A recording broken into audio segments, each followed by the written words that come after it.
नमो अंबिकानाथ जय कलेश्वरी। भूत भावन भगवान भोलेनाथ, हे पिंगलाज, हे त्रिलोचन, ये क्या अचानक ये बारिश आपके पावन चरणों में ध्यान लगाए बैठा था, तभी हमारा हृदय विचलित हो गया। ये मुसीबत बुनियाद पर इस विशाल दाक्षिणी मुद्रा को निमज्जित करते हुए भावनात्मक उत्तेजना का आत्मिक वेगानुक रहे इन श्रवणवंत पट्टिकाओं के माध्यम से इस हृदय विविधता को उत्सर्जित करते हुए ये भयानक सावधानी भरा संकेत। कारण क्या है पिंगलाज, कारण क्या है भूत भावन भगवान भोलेनाथ, ये हमारा ध्यान विचलित क्यों हो गया? आज ये बारिश इस तरह से भयभीत क्यों हो गया? क्यों ध्यान भंग हुआ मेरा? ये मन चंचल चित्त क्यों होता है? मृत्यु लोक अवलोकन को ये मन विचलित सा क्यों होता है? ये प्रभात काल का सुंदर दृश्य कितना मुझको भाता है। ये स्थल लोक का सारा सुख भूला सा मुझको जाता है। गुरुदेव कृपा कर बतला दो, ये भारी उथल पुथल क्यों है? मृत्यु लोक अवलोकन को ये मन मेरा विचलित सा क्यों है? आज क्या देख रहा हूं? ये गौर, ये ऋषि मुनियों का करुण चिंतन, दूसरी ओर ये मानवता का करुण चिंतन, और तीसरी ओर ये अस्त्र शस्त्रों की झंकार, और इधर चौथी ओर ये दानवता का सफल अट्टहास। गुरुदेव अवगत कराए।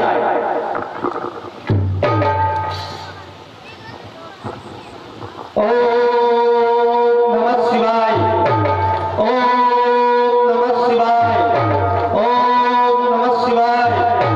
क्या कहा ना? गुरुवंत शिरध्वज अपनी लाडली सुपुत्री का स्वयंवर कर रहे हैं, और उस स्वयंवर में उस अंबानी दशानन का हो रहा स्वयंवर सीता का मिथिलेश्वर की राजधानी में आने का किया विचार रहा उस लंका पति मानी ने। तो याद रहे सिकंदर सुन, अरे अमीर न होने दूंगा मैं, अपने जीते जी मिथिलेश्वर का अपमान न होने दूंगा मैं। बस सिकंदर सावधान हो जा, दशानन तेरे आनंद को अरे पहुंच जाकर मरूंगा। अधर्मी यदि बनेगा तू तो पछाड़ूंगा न छोड़ूंगा, पछाड़ूंगा न छोड़ूंगा, पछाड़ूंगा न छोड़ूंगा। हे भगवान, आज बारिश को बल प्रदान करें, साहस प्रदान करें, और अष्ट सिद्धियों आज इस सोरेपुर राज की रक्षा आप सबको सौंप करके जाता हूं, प्रस्थान करता हूं शिरध्वज मिथिलेश की पावन नगरी मिथिला की ओर। जय जय श्री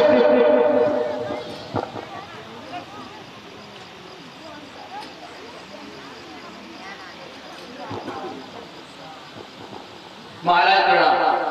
संदेश वाहक जय जय भोलानाथ की। जाओ शिरध्वज श्री विजयराज जी को अवगत कराओ, सोरेपुर से बड़ी नंदन वाण का आगमन हुआ है। जो महाराज जय हो। पातालपुरी से श्री बाणासुर जी का आगमन हुआ है, वो आपकी प्रतीक्षा में। क्या कह रहे हो? अहो भाग्य हमारी, जो सुतल लोक से श्री बाणासुर जी का आगमन हुआ है। आप जाइए, अन्य काल देखे हम उनका स्वागत स्वयं द्वार पर करेंगे। श्री भक्त ने बाणासुर जी सुतल लोक निवासी आज आए, हमारा आतिथ्य स्वीकार करें। जय जय श्री शंकर भगवान की, जय जय श्री शंकर भगवान की, जय जय भोलानाथ की, जय जय भोलानाथ की। गुरुबंधु जय जय शिव। हे बंधु, आज आपका आगमन हुआ, हमारा जीवन धन्य हो गया, हमारी इस प्रजा का जीवन धन्य हो गया, जो आपका दर्शन प्राप्त हुआ। हे नाथ, हे प्रभु, आज आपका दर्शन हुआ है, आपका शुभागमन हुआ है, हमारा तो मन पुलकित हो रहा है। हे बंधु,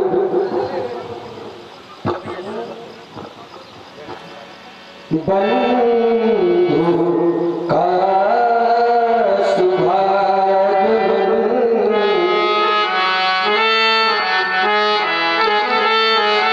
पार का मधुर मिलन,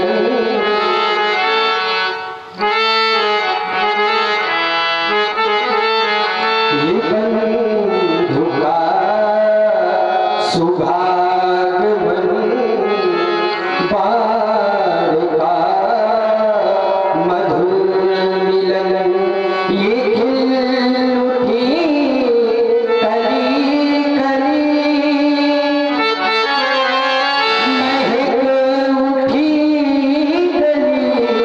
गली गली, चाहती तुम आ गए। बहुत चाहना थी कि अब कब आपका दर्शन प्राप्त होगा, चाहती तुम आ गए, ये शब्द शोभा पा गए, ये साज झंझना उठे, राह में किए नयन, बंधु का शुभागमन, पार का मधुर मिलन। हमारी आतिथ्य को स्वीकार करिए, स्वीकार करिए बंधु। गुरु बंधु, बड़ी प्रसन्नता हुई आपके इस आतिथ्य को देख करके, और वैसे भी जब आपकी नगरी में हमने प्रवेश किया तो बड़ी सुखद अनुभूति हुई। कारण है सदाचार सत्कार यहाँ, अनुरक्ति यहाँ पर सस्ती है, कंगाली यहाँ न बसती है, ऐसी विदेह की बस्ती है। पीड़ित अकाल से प्रजा दे, राजा हो जाए किसान जहां, ऐसे विदेह की क्या कहना, प्रकृति शोभा की खान जहां। आए, हम भी सहयोग आप आए हैं, हम भी पुत्री के स्वयंवर में सहयोग करेंगे। सहयोग करने आए हैं तो फिर संभालिए यहाँ की व्यवस्था। अब आपके इन सबल कंधों पर मैं देता हूँ।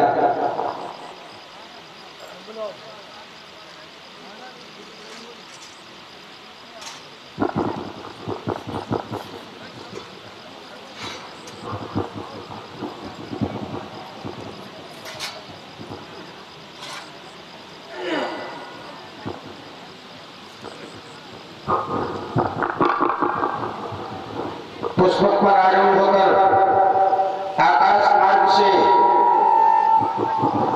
मिथिला की ओर चला जा रहा था। अचानक ध्यान नीचे की ओर गया। ये विशाल बना हुआ पांडाल मध्य भाग में रखा हुआ पिनाकी का पावन पिनाक लगता है यही वो जगह है जहाँ आयोजन हो रहा है। सेवक है कोई यहाँ? महाराज प्रणाम। अच्छा, ये कौन सी जगह है? हम कहाँ खड़े हैं?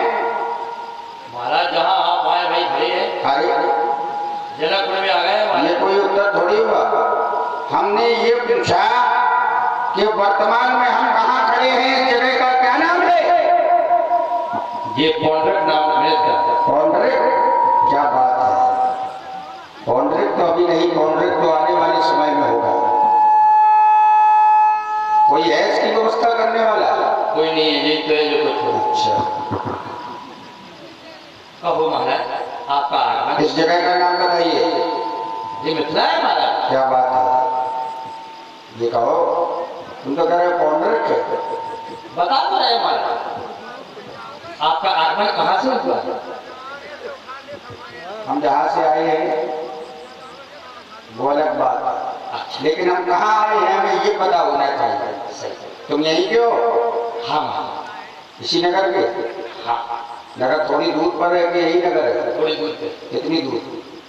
लगभग कुछ दूरी है। कितनी दूरी यहाँ से नगर की है? लगभग होगी थोड़ी दूरी है। अरे थोड़ी का क्या मतलब हुआ? जब तुम इसी नगर के हो तो तुम्हें पता नहीं कितनी दूरी पे है? बता दो ना, कितनी दूरी? लगभग थोड़ी दूरी। लगभग कितनी? थोड़ी माने कितनी उतने 2-4 गज की हो है? थोड़ी दूरी है। 2-4 गज की? अच्छा, ये वेदिका जो बनाई गई है इसकी कितनी लंबाई है? 4 गज की। हाँ, तो 2-4 गज की दूरी में नगर आ जाएगा। जब 4 गज की ये वेदिका है, 4 गज की वेदिका पर धनुष रखा हुआ है, तो नगर केवल 2-4 गज दूर है। नहीं, वो तो वेदिका है। अच्छा, ये पांडाल जो बना है कितने परिक्षेत्र में बना है? ये परिक्षेत्र में बना है। कितने में? इतने परिक्षेत्र में बना है। ये मिथिला नगरी है, मिथिला नगरी के परिक्षेत्र में बना है। और मिथिला नगरी जहाँ तक है वहाँ परिक्षेत्र है, मिथिला नगरी अलग है, तो परिक्षेत्र अलग है। महाराजा का हमने ये पूछा, ये पांडाल कितनी लंबाई चौड़ाई में बनाया गया है? महाराज को नेकपाल को बुलाना पड़े। नेकपाल को तुम्हें नहीं पता है? हमने तो ऐसा जाना, पूर्ण नरनाथ सुबह सुसंता धर्मशील ज्ञानी गुणवंता। मिथिला में प्रत्येक बच्चा ज्ञानी है, धर्मवान है, ज्ञान का बोध करने वाला है। तो तुम मिथिला के सेवक हो, तुम्हें ये पता नहीं? अच्छा, इस पर बड़ा जोर दे रहे हो। आपका आगमन थोड़ा भय खा रहे हैं आप हमसे? डरने की आवश्यकता नहीं है। यद्यपि लोग हमारे नाम से डर जाते हैं, हमारा नाम पर्याप्त है, लेकिन तुम्हें डरने की आवश्यकता नहीं है, क्योंकि मिथिला के समाज के अंतर्गत हम आए हैं। और मिथिला समाज में जो आया है वो जानते हो कैसे आया? देव जलुधर मनुष्य शरीरा, विपुल वीर आए रणधीरा, देवता दैत्य दानव सब यहाँ मनुष्य बनकर आए हैं। तो डरने की आवश्यकता नहीं करोगे। कितनी लंबी चौड़ी ये पांडाल है? लंबी चौड़ी। महाराज आपका आगमन, हमारा आगमन, आप कहाँ से आए महाराज? जितने राजा यहाँ आए हैं तुमने सबसे पूछा आपका आगमन? आप पूछ तो रहे महाराज। कौन कौन राजा कहाँ से आया है? कई राजा कहाँ से आए हैं, कई राजा अपने हिसाब से आए हैं, कई अपने देश किस किस राज्य के राजा यहाँ आए हैं? जैसे उत्तराखंड से आए हैं। उत्तर में कौन राज्य है?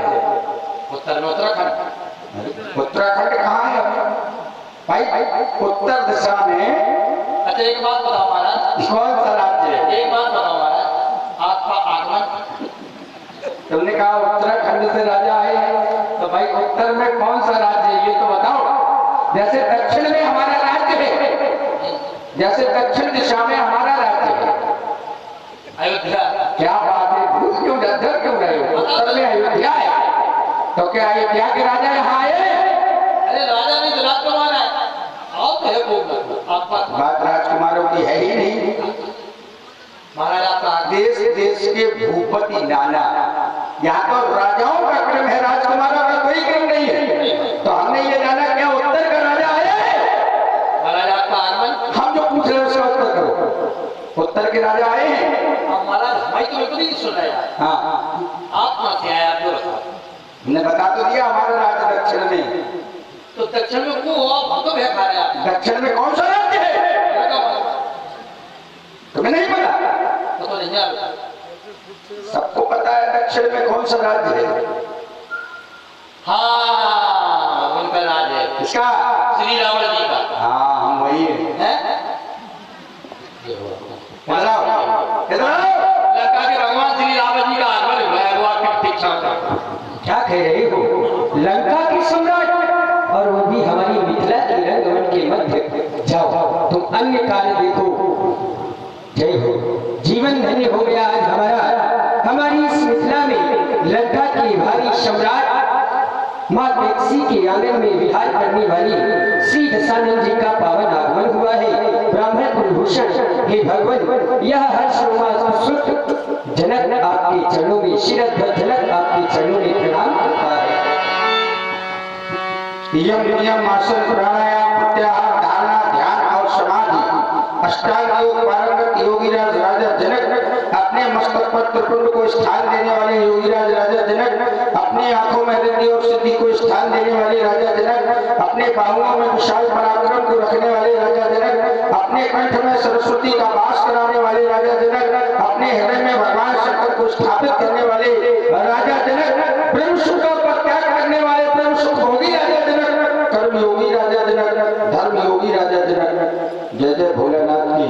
हमारी समस्त शुभकामनाएं आपके साथ हैं। कल्याण मस्तु, कल्याण मस्तु। भगवान आपका आगमन हुआ, हमारा जीवन धन्य हो गया। आए हैं, पधारे हैं। राजा जनक, हम अधिक समय नहीं लेना चाहते हैं। हम देख रहे हैं चारों ओर सोने के विशाल मंच बने हुए हैं। 24 कंचन मंच विशाला रचे, जहाँ बैठे महिपाला, इन पर सुंदर सुंदर राजा अपने अपने समाज के साथ दृष्टिगत हो रहे हैं। तुम्हारे इस विशाल पंडाल में कई प्रकार की मंचावलियां बनाई गई हैं, कई प्रकार के समाज सुशोभित हो रहे हैं। तुम्हारे नगर के लोग बैठे हुए हैं, स्त्री बैठी हुई हैं, पुरुष बैठे हुए हैं। कारण क्या है? बीच में भगवान शंकर का ये पिनाक रखा हुआ है, पिनाक पर चढ़े हुए पुष्प पुष्पाद का हमें प्रमाण दे रहे हैं कि अभी अभी इसका पूजन अर्चन किया गया है। तो क्या पिनाक के शुभ दर्शन हेतु ये राजा यहाँ एकत्रित हुए हैं, भगवान शंकर के इस अद्भुत पिनाक का दर्शन करने के लिए आए हैं, या फिर कोई क्षत्रिय महाधिवेशन का तुमने आयोजन किया है?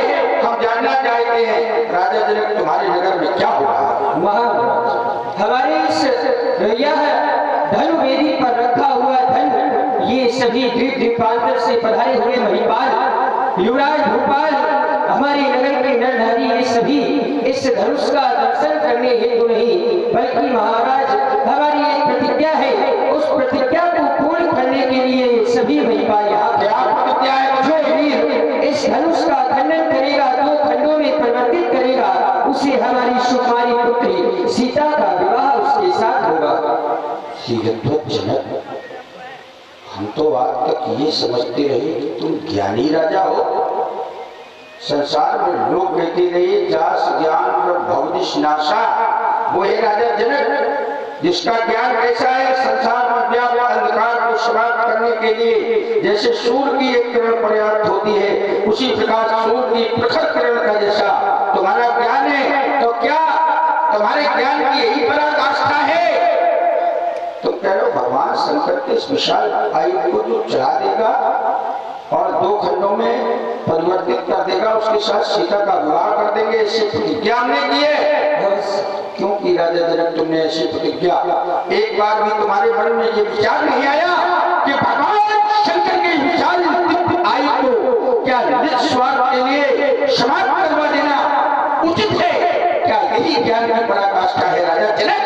हम जानना चाहते हैं ऐसी प्रतिज्ञा तुमने क्यों की? महाराज, एक समय की बात है, मेरी पुत्री सीता जो कि इस धन पूजन के लिए आई थी, देखा धन वेदी पर अस्वच्छता है, धूल जमी है, उसने इस धनुष को स्वच्छ करने के लिए बाम कर से उठा लिया। भगवान अब आप ही बताएं, ऐसी शुभ एवं ऐसी बलशाली कन्या के लिए मैं वर कहाँ खोजता? और मैंने यह प्रतिज्ञा की, भगवान श्री भोलेनाथ गुरुदेव भगवान की प्रेरणा से मैंने यह प्रतिज्ञा की कि जो भी वीर इस धनुष का खंडन करेगा, उसी के साथ मैं अपनी कन्या जानकी का विवाह करूंगा। राजा जनक कह रहे हो हमारी कन्या ने धनुष को बाएं कर से उठा लिया, इसलिए हमने प्रतिज्ञा कर ली कि कन्या वीर है और ऐसी वीर कन्या के लिए वर का चयन कैसे किया जाए। तो कन्या ने जब उसे बाएं कर से उठा लिया तो तुमने प्रतिज्ञा कर ली कि जो वीर से तोड़ देगा उसके साथ हम सीता का विवाह कर देंगे। तो तोड़ने वाला वीर क्या सीता से श्रेष्ठ होगा? क्योंकि सीता ने इसको अपने बाएं कर से उठाया है और तोड़ने वाला योद्धा इसके ऊपर अपनी संपूर्ण शक्ति का प्रयोग करके दोनों हाथों से धनुष को तोड़ेगा। तो सीता श्रेष्ठ होगी कि वो वर श्रेष्ठ होगा? प्रतिज्ञा ये होनी चाहिए थी, यदि श्रेष्ठ की खोज करनी थी तो प्रतिज्ञा केवल ये होनी चाहिए थी, इसको तोड़वाने की आवश्यकता नहीं थी राजा जनक। यदि श्रेष्ठ की खोज करना थी तो प्रतिज्ञा तुम्हें ये करनी चाहिए थी कि हमारी कन्या सीता ने इसको बाम कर से उठाया है और हमारी प्रतिज्ञा है संसार में जो भी योद्धा इसे बाएं कर की कनिष्ठिका उंगली से उठा देगा वो सीता से श्रेष्ठ माना जाएगा और उसके साथ सीता का पाणिग्रहण संस्कार कर दिया जाएगा, तब तो वो सीता से श्रेष्ठ होता। लेकिन तुमने प्रतिज्ञा की कोई भी योद्धा इसे अपनी संपूर्ण शक्ति के साथ उठाकर चला दे, तोड़ दे, तो भगवान को अर्जित कर दे, तो हम उसे सीता से श्रेष्ठ मानकर सीता का विवाह उसके साथ कर देंगे। ये प्रतिज्ञा हमारी समझ में नहीं आ रही है, लेकिन लेकिन जाओ तुम अंकार देखो, तुम्हारी आज स्वयंवर है। अब हम आ गए तो थोड़ी देर हम रंगशाला में अपने विधा के अंतर्गत रहेंगे। अवश्य जाओ। मैथिल राज समाज में उपस्थित सभी राजा राजकुमार आगंतुक अभ्यागत नेपाल। अरे तुम क्या देख रहे हो हमारी ओर? क्या देख रहे हो? तुम्हें कष्ट अब भी नहीं आया संसार का स्वरूप समझ में? अब तो समझ जाओ कि ये संसार बड़ा स्वार्थी है। ये संसार बड़ा स्वार्थी है। क्यों देख रहे हो हमारी ओर? क्या करोगे ऐसे नश्वर संसार में रह के? इस स्वार्थी संसार में रहने का कोई अर्थ नहीं रह गया है। इसलिए तुम्हारा टूट जाना ही, तुम्हारा टूटना ही अच्छा है। और तुम तो वैसे ही टूटे हुए हो। भगवान शंकर ने तुम्हारा परित्याग कर दिया, फिर भी तुम संसार में रहने के लिए आशान्वित हो? नहीं है, तुम टूट जाओ। तुम्हारे टूटने में ही कल्याण है। तुम टूटोगे तो मार्ग खुलेगा। तुम जिससे टूटोगे तो उससे हम जुड़ेंगे। बस टूटना उससे जिससे ये रावण जुड़ जाए। ये हमारे अंतर के भाव है, इसको हम जाने और तुम जानो। इसलिए टूटने पर खेद मत करो, टूट जाओ। संसार में इस रंगशाला में बैठे हुए राजा राजकुमार आगंतुक अभ्यागत कृपाल, ध्यान से हमारी बात को सुने।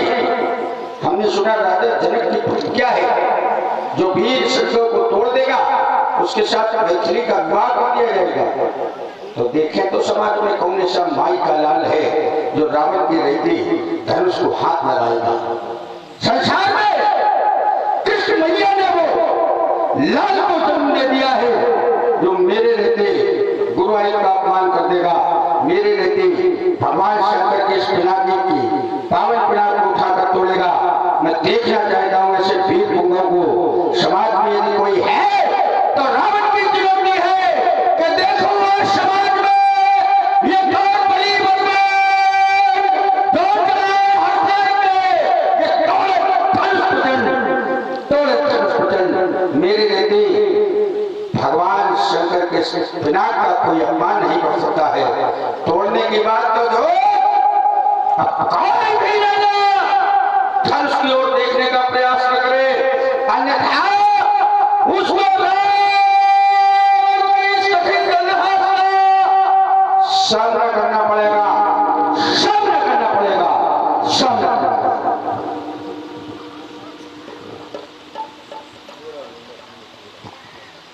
बहुत देर से सुन रहा हूं लंकेश का आगमन हुआ और जिसके लिए जाने जाते हैं अर्थात छड़े दुष्टा छड़े दुष्टा दुष्टा दुष्टा छड़े छड़े, कभी इतने खुश हो जाते हैं कि ऐसा लगता है कि वाह ये रावण हो ही नहीं सकते, और कभी अपने रावणत्व को पूर्णता प्रदर्शित करने का प्रयास करते हैं। चलो चल करके हम भी इनसे मिलते हैं। हमारे गुरुबंधु हैं, भगवान शंकर के शिष्य हैं। गुरुबंधु जय जय भोलानाथ की जय जय शिव। बलि नंदन बाण पाताली प्राण शुतल केसरी राजा बलि के पुत्र बाण। मिथिला में तुम्हें देखकर बड़ी प्रसन्नता हुई। जय जय भोलेनाथ की, जय महाकाल की, जय मृत्युंजय की, जय महेश की, जय महेश की, जय महेश की। गुरुबंधु आपकी ओर से अभी एक घोषणा और एक चुनौती, या यूं कह ले कि बैठे हुए भूपालों को एक धमकाने का प्रयास हम सुन रहे थे। आपके द्वारा कहा जा रहा था कि कोई भी भूपाल इस अजगरों की ओर न देखे, इस अजगरों का खंडन करने का प्रयास न करे, और अगर कोई ऐसा करता है तो वो हमारे कोप का भाजन होगा। गुरुबंधु मैं विचार कर रहा था, अगर ये कोई भूपाल आपके भय से इस अजगरों की ओर देखने का साहस न करे, शायद सभी यहां से भाग जाएं, तो विचार करो हमारे प्रिय गुरुबंधु सीरत विदेहराज का क्या होगा। विचार करो वह कन्या जो अपने हाथों में मेहंदी लगाए बैठी है, वह कन्या हल्दी लगी हुई है, उसका विवाह कैसे संभव होगा? और अगर विवाह संभव नहीं होगा तो हमारे कुलबंधु सिर्फ तो श्री विदेहराज की जग हसाई होगी, और जब विदेहराज की जग हसाई होगी तो उसमें हमारी और आपकी भी जग हसाई होगी। बताएं क्या ये ठीक रहेगा? तो ये बात अच्छी है। सीता के विवाह में धनुष टूटना क्या आवश्यक है? क्या विवाह धनुष टूटने से ही होता है? संसार में जितने राजाओं को कन्याएं हुई हैं, क्या सबने धनुष तुड़वाए? विवाह के लिए सिद्धांत है, जो घर वर कुल हुए अनुपा, तो करिए विवाह शुदा अनुरूपा। घर पर और कुल यदि कन्या के अनुरूप हो जाए तो कन्या का विवाह कर देना चाहिए। तो राजा जनक ने अपनी कन्या के विवाह के लिए धनुष को ही माध्यम क्यों बनाया है? हमारा विरोध ये है। हमारा विरोध ये नहीं है कि सीता का विवाह ना हो, हम ये नहीं चाहते हैं कि सीता का विवाह ना हो। भाई सीता का विवाह तो हो, लेकिन भगवान शंकर के धनुष को काहे तोड़वा रहे हैं? हमारा विरोध ये है। और फिर सीता के विवाह के लिए सीता ने वर चयनित कर लिया, नगर निवासियों ने वर चयनित कर लिया, यहां तक कि जनक के संबंधियों ने, जनक के परिवारी जनों ने वर चयनित कर लिया, यहां तक कि समाज में बैठे हुए इन राजाओं ने भी वर को चयनित कर दिया। तो फिर जब वर चयनित हो गया है, वर का चुनाव हो गया है, तो फिर धनुष क्यों तुड़वाया जा रहा है? हमारा विरोध इसलिए है। बोलिए गुरुबंधु, ये आपकी ओर से कहा जा रहा, बहुत अच्छा कहा जा रहा। हो सकता है अमुक को देख करके सबके हृदय में ऐसा भाव जगा हो, लेकिन यहां केवल भाव से काम बनने वाला नहीं है। वह भाव प्रभाव में तभी बदलेगा जब इस अजगव के माध्यम से वह प्रमाण पत्र अमुक को प्राप्त हो जाएगा। अर्थात सो पुराण को दंड कठोरा, राज समाज आज चेतोरा। जब तक अमुक को प्रमाण पत्र प्राप्त नहीं होगा तो यह शर्त अधूरी होगी, और जब शर्त अधूरी होगी तो विवाह हो ही नहीं सकता, क्योंकि ये विवाह है नहीं, ये स्वयंवर है। और स्वयंवर के लिए जो शर्त लगाई गई है वह शर्त पूर्ण होने के बाद ही स्वयंवर होगा। प्रिय बाणासुर जी, तो धनुष का टूटना विवाह के लिए आवश्यक नहीं है, धनुष का टूटना सर्प के लिए आवश्यक है। धनुष का टूटना विवाह के लिए आवश्यक नहीं है, धनुष का टूटना तो राजा जनक के प्रण के लिए आवश्यक है। फिर आपने बताया कि ये विवाह है ही नहीं, ये तो स्वयंवर है। तो स्वयंवर माने जानते हो क्या होता है? जिसमें कन्या स्वयं अपने वर का वरण करे, उसको स्वयंवर कहते हैं।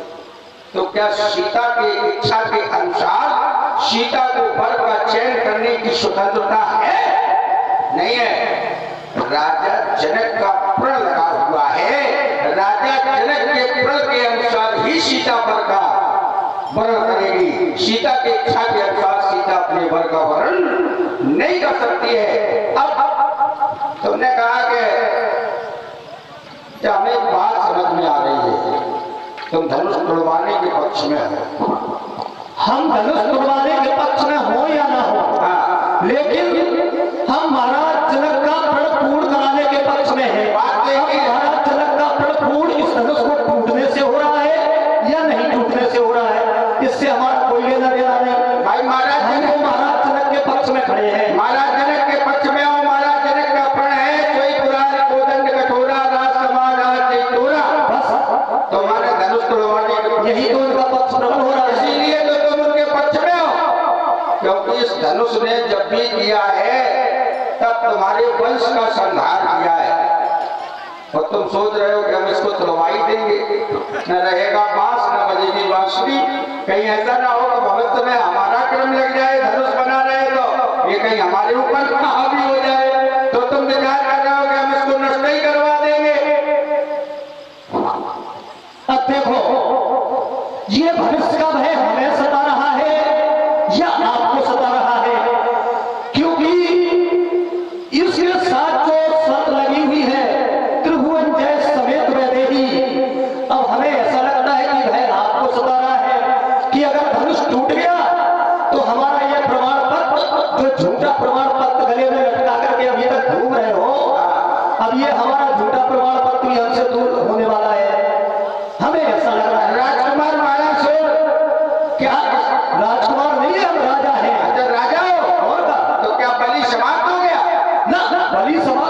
कैसी बातें करते हो, पागल हो क्या? हाँ हैं? कैसे? बलि समाप्त नहीं हो गए? फिर जिस समय हमारे पूज्य पिताजी के द्वारा बामन भगवान का सम्मान करते हुए इस वस्ता का दान कर दिया गया, उस समय देवताओं के द्वारा एक सुंदर शोणितपुर नगर हमें प्रदान किया गया, लेकिन हमारे पिताजी ने वह नगर लेने से अस्वीकार कर दिया। तब देवताओं के द्वारा कहा गया कि तुम्हारे ज्येष्ठ पुत्र वाण को यहाँ का राजा बना दिया जाता है। तो हम शोणितपुर के राजा हैं, राजकुमार नहीं है। क्या नगराधीशो? हाँ, तुम्हारे बराबरी के हैं। हाँ, बराबरी के। अरे हमारे बराबरी के हमसे बड़े हो, हम तो छोटे राजा हैं, तुम बड़े राजा हो। तो तुम शोणितपुर के राजा हो, लेकिन संसार में राजाओं का क्रम जब आता है तो उसमें तुम्हारे पिता का नाम लिया जाता है, तुम्हारा नाम राजाओं के क्रम में नहीं लिया जाता। तुम हो तो राजा, इस बात को मानते हैं। अब देखो ये एक क्षण, क्योंकि जब राजा बलि का नाम लिया गया तो शास्त्रों में कहा गया ये न बद्धो बलि राजा। तो राजा कौन? बलि। इसलिए जब राजा का क्रम आता है तो नाम बलि का लिया जाता है। यदि बलि ने राज्य लेना स्वीकार नहीं किया, ये बात तुम्हारी सत्य है। आज इस बात के लिए साधुवाद है कि तुम जानते हो कि हम राजा हैं। हर व्यक्ति को अपनी स्थिति का भान होना चाहिए। तो अब हम तुम्हें एक बात बता दें, बताओ, हमारी सीधी बात मान लो। कैसी? हमने संसार में बात तो आज तक किसी की मानी नहीं है। अब देखो यही फर्क पड़ रहा है। आप सुन तो लो, तुम कहते हो कि तुम राजा होकर के भी अभी तक राजा घोषित नहीं हो, तो ये हमारा अपने पूर्वजों के प्रति, अपने पिताजी के प्रति सम्मान है। और दूसरी ओर आप खड़े हैं जिनका तो चरित्र इतना उत्तम है कि हमारे माता पिता नहीं देवा, तुम्हें ना बाप से मतलब ना महतारी से हमारे यहाँ हम किसी को नहीं मानते है, और छाती ठोक रहे हो जैसे बहुत अच्छे हो। हम मंडलीक मणि है भाई, अच्छे नहीं, हम तो बहुत अच्छे हैं। अच्छा, मंडलिक मणि भी हो? मंडलीक मणि है, हम तो नहीं मानते भाई। भुजबल विश्व बस कर राकेश को न सुतन, और मंडलीक मणि रावण राज कराए निजमन। अच्छा, मंडलीक मणि माने जानते हो क्या होता है? हाँ, जानते हैं, और हमसे अच्छा आप जानते हैं। मंडलीक मणि माने क्या होता है राजकुमार? मंडलिक मणि? हाँ, मंडलिक मणि बहुत बड़ी पति है, और केवल इस समय आपके पास है। केवल हमारे पास नहीं, सुनो, मंडलीक मणि केवल एक ही होता है। हाँ, तो वही तो हम कह रहे हैं, मंडलिक मणि के पास है। केवल एक ही होता है संसार में। सार्वभौम पृथ्वी का जो सम्राट होता है उसको मंडलीक मणि कहते हैं। जैसे एक राजा, प्रजा एक राजा का चुनाव करती है, और उसी प्रकार 100 राजा मिलकर एक महाराजा का चुनाव करते हैं, और 100 महाराज मिलकर एक सम्राट का चुनाव करते हैं, और 100 सम्राट मिलकर एक चक्रवर्ती का चुनाव करते हैं, और 100 चक्रवर्ती मिलकर एक इंद्र का चुनाव करते हैं, और जब हजारों इंद्र मिल जाते हैं तब एक मंडलीक मणि बनता है। हाँ, तो मंडलिक मणि राजा हूं।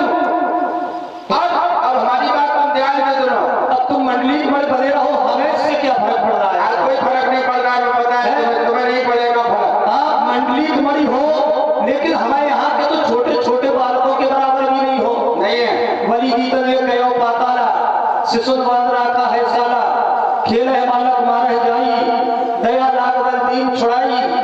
हमारे यहाँ के तो साधारण बालक तुम्हें ऐसे पकड़ लेते हैं जिसे किसी तुच्छ जंतु को पकड़ लिया। इसीलिए तो तुम इतनी देर हमारे सामने खड़े हो। केवल पकड़ा नहीं, इसीलिए तो आप सुन तो लो। हाँ, कारण तो यही है कि तुम्हारे यहाँ के बालकों से हमें बड़ा स्नेह है। इसलिए तो तुम इतनी देर हमारे सामने खड़े नहीं, इतनी देर हमारे सामने कोई खड़ा थोड़ी रहता है। कारण तो यही है क्योंकि हमारी ससुराल है तुम्हारे नगर में। तुम्हारा जो बाप बलि है वो है हमारा साला, और साले का लड़का जो भतीजा होता है उससे बड़ा प्रेम होता है। हाँ, तो जब हम वहां गए तो नगर के छोटे छोटे बालक खेल रहे थे। नगर के छोटे छोटे बालक खेल रहे थे। तुम्ही ने बताया खेले बालक मारे जाई और दया लाग पर दीन छुड़ाई। जब छोटे छोटे बालक खेल रहे थे तो उन बालकों के साथ मैं भी खेलने लगा विनोदवश। और जब खेलने लगा तो खेल खेल में वो बालक कभी हमें इधर से मारे कभी हमें उधर से मारे, लेकिन हम उनके स्नेह बस उनसे कुछ कह नहीं पा रहे थे। राजा बलि ने ये देख लिया कि अरे रावण जी तो बालकों के स्नेह में कुछ कह ही नहीं रहे हैं और ये बालक उद्दंडता करते जा रहे हैं। तो राजा बलि वहां आए और उन बालकों को डांट के वहां से भगाकर हमें अपने भवन ले गए। अच्छा डांट दिए? हाँ, तो ये ऐसा होना चाहिए थे कि डांट दीन बल दीन छुड़ाई। खेले बालक दया ना, हाँ, बलि को दया लगी किस पर? हमारे ऊपर है। हाँ, बलि ने ये सोचा कि देखो इतनी खराब स्थिति क्यों सुन तो रहे हो। बालक छोटे छोटे खेल रहे थे, उनके साथ हम भी खेलने लगे। भाई खेले बालक मारे जाई, ये तो है नहीं कि युद्ध में मार रहे थे। भाई प्रमाण ये तो है नहीं कि बालकों से युद्ध हो रहा था, बालकों से लड़ाई हो रही थी और लड़ाई में वो बालक रावण को मार रहे थे। प्रमाण ये खेले बालक मारे जाई दया लाग बदली छुड़ाई। यही तो है सब कुछ। दया दया ना। भाई राजा बलि को ये लगा कि ये स्नेह बस दयनीय स्थिति हो गई होगी आपकी। देखो स्थिति दयनीय होगी। दया से दया ना, दया से स्थिति देनी नहीं होती। और ऐसे एक ही बाण प्राण हर लीना और दीन जान दे। किसी ने किसी के प्राणों का हरण किया और ग्रंथकार लिख रहा है दीन, तो क्या जिसके प्राणों का हरण किया गया वो दीन थी? क्या वो दीन थी? नहीं थी। इसी तरह बालकों के साथ जब खेल रहे थे तब तो लोगों ने उसका जाने क्या प्रचार कर दिया। और बस वही इसलिए तुम्हारे ऊपर है कि तुम हमारे साले के लड़के हो, तो इसलिए बस हम तुमसे कुछ कह नहीं रहे। इसलिए ही तो बर्राते हो हर जगह। चलो यहाँ रिश्तेदारी हो गई। अच्छा ये क्या है? उस सहस्त्रभुज के यहाँ तुम्हारी कौन सी रिश्तेदारी है? ये क्या है? ये वही है। अच्छा ये भी रखते हो? ये सुधारने वाला अस्त्र है। अच्छा हम तो तुम्हारे साथ स्नेह की बात कर रहे थे, लेकिन तुम तो हमें लगता है लड़ने के चक्कर में हो। क्यों? हाँ, लड़ने के लिए हम तैयार खड़े हैं। हमसे लड़ोगे? तुमसे लड़ोगे? अच्छा तुम्हारी सारी लंका की सेना हमारे लिए पर्याप्त नहीं है। अच्छा तो मेरे सम्मुख को अपमान नहीं कर सकते हो और मिथिलात्मा के महोत्सव में अपमान नहीं भर सकते हो। मेरे सम्मुख बुराई का यह करता यदि अपमान हुआ तो जानते हो क्या होगा? क्या होगा? मेरे सम्मुख बुराई का यह करता यदि अपमान हुआ तो नव से फंसेंगे अंदर।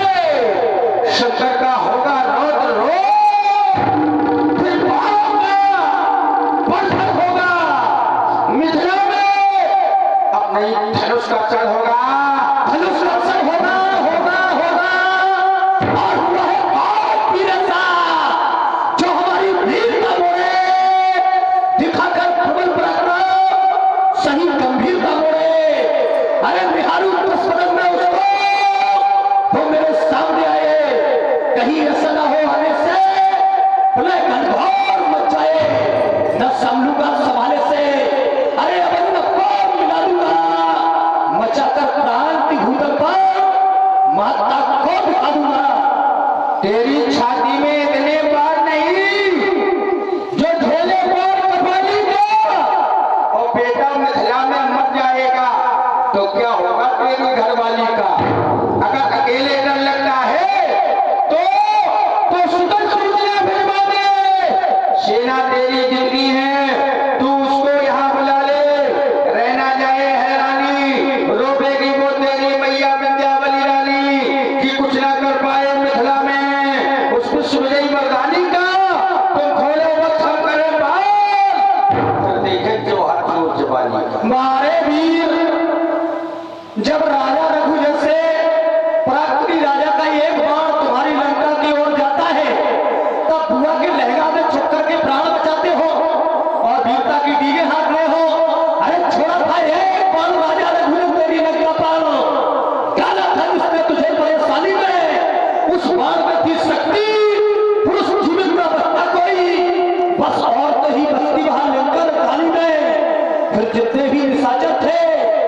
सबको तुमने जनाना बना दिया, तब लहंगे में छुपा लिया था तुम्हें मंदोदरी रानी ने। अगर ठीक है तो उस बार पर वीरता दिखा देते। अरे तुम्हें तो मर जाना चाहिए था डूबकर चुल्लू और पानी में। बाणासुर जी, देखो विद्वान वक्ता वही होता है समय साहित्य और समाज का बोध करे। आ जाओ तो देखें कौन वीर है। उठाओ धनुष, जरा छुओ इसको। धनुष हमारे लिए पूजनीय है, गुरुदेव का पावन श्रृंगार है। उठाओ तो। ये बाड़ेश इतना अभिमानी भी नहीं है कि गुरुदेव के अजगों का अपमान कर दे। नहीं उठाओगे? हे भगवान के अजगो, ये बाड़ेश का प्रणाम स्वीकार करे और बाड़ेश स्वयंवर के कार्यों को देखने के लिए ले आता है। जय जय भोलेनाथ की। जा रहे हो? चलो कोई बात नहीं, जा ही रहे हो तो कोई बात नहीं। धनुष, तुम जिसकी प्रतीक्षा में हो, अति शीघ्र तुम्हारा मिलन उस परम शक्ति से होने वाला है। इसलिए थोड़ी देर और प्रतीक्षारत रहो। हम भी जा रहे हैं। हम तो केवल यहाँ तुम्हारा दर्शन करने के लिए आए थे। एक बार सभी लोग ईश्वर में जय घोष करें। बोलिए शंकर